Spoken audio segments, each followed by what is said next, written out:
একটি খরগোশ রাস্তার পাশে জাল পেঁচিয়ে আটকা পড়ে গেল, সাথে তার দুটি ছানাও ছিল। তারই একটু দূরে কিছু বাচ্চা খেলাধুলা করছিল তাদের নিজের মনে করে। বাচ্চারা, শিশু বাচ্চাগুলো খরগোশ ছানাগুলোকে দেখতে পেল, দেখে এইগুলোকে ধরার জন্য তারা চেষ্টা করতেছে। খরগোশ ছানাগুলো শিশুদেরকে দেখে দৌড়ে পালাচ্ছে। শিশুরাও খরগোশ ছানাগুলোর পিছে পিছে দৌড়াতে শুরু করলো।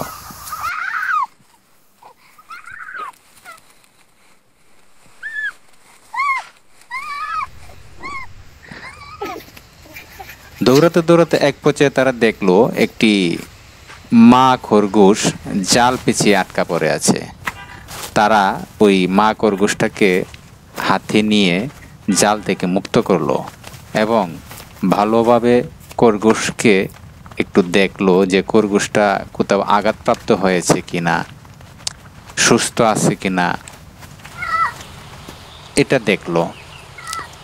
তারা দেখে বুঝতে পেল যে খরগোশটা সুস্থ আছে। তখন ওকে শিশুরা খাবার দিল, পানি দিল, আদর যত্ন করলো, করে তাকে ছেড়ে দিল।